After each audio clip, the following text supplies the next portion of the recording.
Привет, друзья! Я расскажу и дам вам советы для лучшей жизни и об ошибках, которых не стоит совершать. И 10 секретах для лучшей жизни. Привет и добро пожаловать на канал «Простой разговор». Я так рада видеть вас. В предыдущем видео я рассказывала о нескольких советах и секретах для лучшей жизни. Так вот, это пятый совет.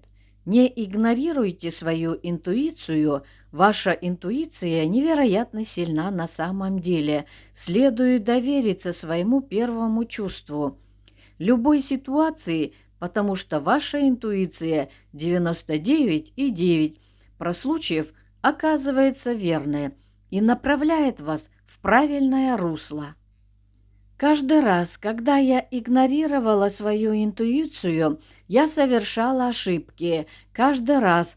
Так что на протяжении многих лет я старалась развивать свою способность осознавать, когда мой внутренний голос и моя интуиция вступают в действие, потому что тогда я знаю, что, скорее всего, то, что я ощущаю, правда. Поэтому, пожалуйста, не игнорируйте эту Богом данную интуицию, которая у вас есть. Следующее. Мы прожили достаточно долго, чтобы обрести жизненный опыт, и много всего случалось в нашей жизни. Мы встречали людей, делали что-то, переживали много разных событий, возможно, разные работы, и, возможно, есть что-то в вашей жизни, о чем вы сожалеете. У всех у нас есть сожаления, но знаете, что не держитесь за них, это то же самое, что и с горькими чувствами. Не удерживайте, это вам не поможет в будущем. Так что не держите за сожаления, потому что, когда вы это делаете, вы как бы обвязываете себя веревкой, которая мешает нам двигаться вперед и открывать дверь в будущее. Так что это то, что я знаю, что вам действительно не следует делать. Еще одно – это то, что то место, где вы находитесь сейчас, это не то место, где вы обязаны быть всю оставшуюся жизнь. Так что не останавливайтесь. Если вы счастливы там, где вы сейчас, и живете полной жизнью, и все вас устраивает, вам действительно повезло. Но если вы находитесь в моменте своей жизни, когда вам не нравится ваша работа, вы недовольны местом, где живете, вы несчастны в отношениях, у вас никак не получается завести много друзей. Или что бы то ни было, если вы потеряли партнера или супруга, не там, где вы сейчас, пожалуйста, не останавливайтесь, потому что завтра наступит новый день. И не теряйте надежды на возможность изменить ситуацию, потому что в нашей жизни нет ничего совершенного. Ничего. Когда вы оглядываетесь на свою жизнь назад от самого начала до того, где вы находитесь сейчас, вы видите, сколько разных глав у вас уже было, сколько разных обстоятельств и событий произошло в вашей жизни, которые привели вас туда, где вы сейчас сегодня. Но если вы сегодня счастливы, там, где вы находитесь, не тормозите и не тратьте свою энергию на слова. «Ох, я так застряла! Все безнадежно. Ничего хорошего никогда не случится в моей жизни. Я никогда с этим не справлюсь». Знаете, что это огромное количество энергии, которую вы расходуете, не так ли? Вы растрачиваете эту энергию в то время, как эта застойная энергия должна быть направлена на что-то позитивное. Сядьте и составьте список реальных вещей, которые вы можете сделать, вещей, которые вы можете сделать прямо сейчас, чтобы изменить эту ситуацию, в которой вы застряли. Направьте эту энергию, чтобы двигаться вперед, вместо того, чтобы втягивать вас обратно и возвращаться к вашему несчастью. Это нездоровая ситуация. Так что используйте эту энергию, чтобы составить список. Делайте то, что нужно, чтобы продвигать себя вперед, толкать эти колеса, которые застряли в грязи.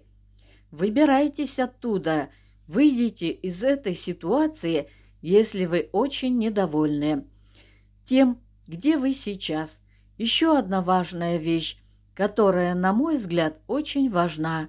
Для этого вам даже не нужно ходить в школу, но не переставайте учиться, читать, не переставайте открывать свой разум для новых вещей, будь то чтение, расширение кругозора или более глубокое понимание происходящего вокруг ситуации, вокруг вас. Изучение новых навыков, освоение нового языка, возможно, прохождение онлайн-курсов, например, по осознанному общению, но всегда стремитесь к развитию, расширяйте свою жизнь, свои горизонты и свое мышление. Это не обязательно должно быть что-то большое. Это может быть даже просто чтение книги с практическими советами или биографией другого человека, чья жизнь вас вдохновляет. И это расширит ваши знания. Будьте открыты для всех форм самовыражения, искусства, театра. Сейчас с появлением интернета мы можем просто зайти в интернет и слушать подкасты. У нас все есть, все под рукой. Так что нет оправдания, чтобы не расширять и развивать свое сознание. Следующее, которое, как мне кажется, очень важно, и, наверное, вы уже знаете, не теряйте свою индивидуальность. Не следуйте за толпой. Как мы рождаемся, у нас у всех уникальная генетика, разные геномы. И их сочетание, даже если у нас есть часть той же ДНК, что и у наших родителей, братьев и сестер, мы уникальны во всей Вселенной. Нет никого, кто бы был похож на нас. Так что примите свою индивидуальность, примите свои недостатки.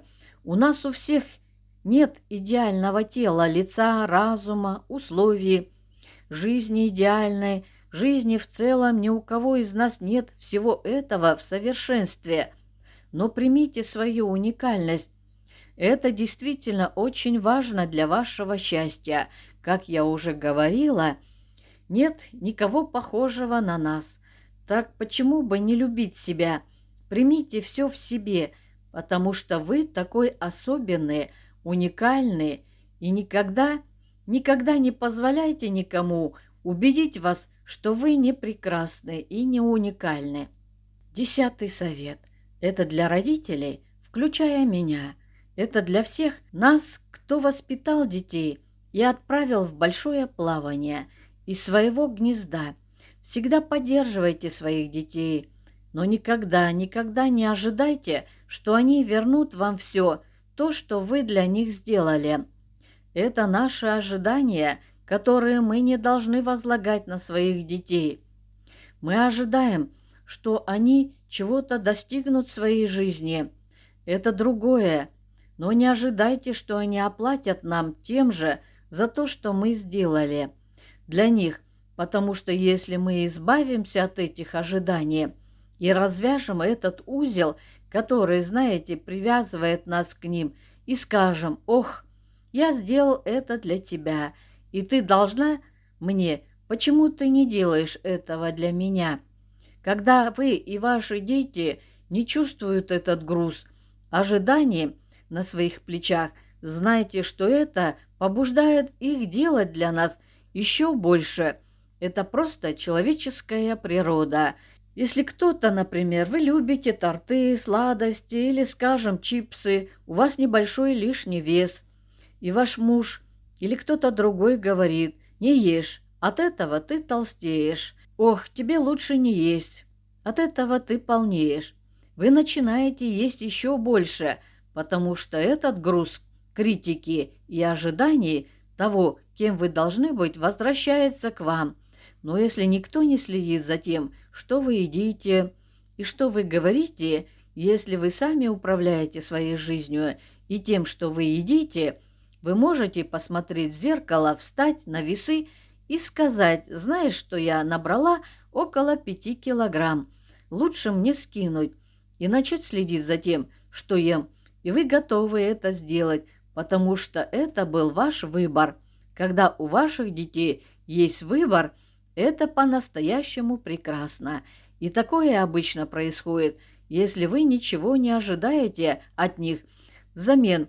Вы воспитали их с любовью и желаете им только счастья.